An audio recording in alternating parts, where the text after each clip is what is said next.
एक ब्राह्मण बालक था, बनारस से पढ़ करके गया तो पिताजी ने उससे पूछा, पढ़ करके आए हो? बोले हाँ। गुरुजी ने सब पढ़ा दिया? बोले हाँ।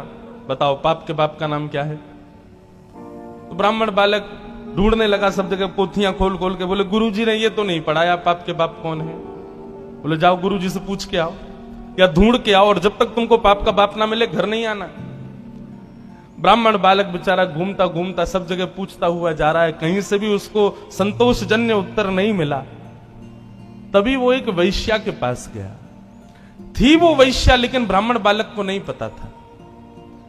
सुंदर घर बना था, बाहर गौ माता बैठी है, तुलसी का पौधा लगा है। उसने सोचा कोई वैष्णव का घर है, थोड़ा कुछ अन्न जल ग्रहण कर लेता हूं। भीतर जाकर के जैसे ही बैठा, वैश्या ने जल पिलाया। जल पी करके ब्राह्मण बालक ने पूछा, देवी आप कोई वैष्णव भक्त हो? आपका नाम क्या है? वैश्या ने अपना नाम बताया और कहा, मैं कोई वैष्णव नहीं हूं, मैं इस नगर की वैश्या हूं। जैसे ही बालक ने सुना वैश्या, पानी का गिलास दूर फेंक दिया। बोले ओहो, अब तो मुझे गंगा जल में नहाना पड़ेगा, कपड़े सहित नदी में कूदना पड़ेगा, मैंने बहुत बड़ा अपराध कर दिया, पाप का बाप खोजने निकला था, पाप कर दिया, एक वैश्या के घर का पानी पी लिया मैंने, अरे राम राम राम राम, पुण्यम पापम, कान पकड़ने लगा। जैसे ही जाने लगा, वैश्या ने रोका। मन में सोचा, पाप का बाप ढूंढने निकला है बालक, ज्यादा दूर नहीं जाने देते, हम ही मिलवा देते।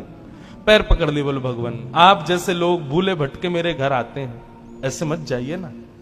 3 दिन से आप भूखे प्यासे घूम रहे हैं, पाप के बाप को खोज रहे हैं, क्या पता कितने दिन तक नहीं मिलेगा, 2-4 रोटी खा जाइए, कुछ प्रसाद पा लीजिए। ब्राह्मण बोला, तेरे घर का पानी पीने से मैं अपवित्र हो गया और तू कह रही है मेरे घर पे भोजन पालो? महाराज आपको दक्षिणा में 5 सोने की मोहर दे दूंगी मैं, अगर आप मेरे यहां का प्रसाद पाओगे तो। बालक ने मन में विचार किया है तो वैश्या, अब पाप तो हो ही गया है, जनेऊ तो बदलना ही है, नदी में स्नान तो करना ही है, प्रायश्चित्त तो करना ही है, तो फिर एक संग ही कर लेंगे। अब 3-4 दिन तक बाहर घूमेंगे, कुछ तो चाहिए, दक्षिणा मिल ही जाएगी। अच्छा ठीक है, लेकिन हम अपने आप बना के पाएंगे भोजन, तुम्हारे हाथ का नहीं पाएंगे। वैश्या बोली, जो आज्ञा आप पाओ।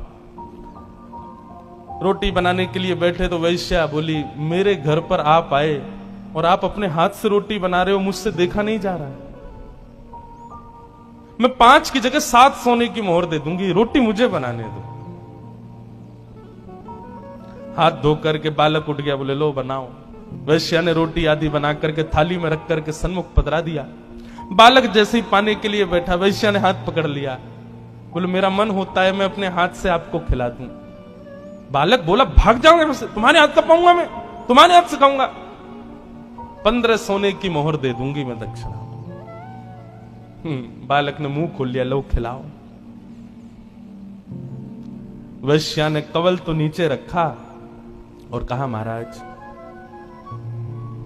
अपने पिताजी को जाकर के कह दीजिएगा, पाप के बाप का नाम है लोभ। बताइए, आप मेरे घर का जल पीना पसंद करते हैं? कभी नहीं। आपको पता चल गया कि मैं वैश्या हूं, उसके बाद मेरे घर का भोजन पाना चाहिए था? नहीं पाना चाहिए था।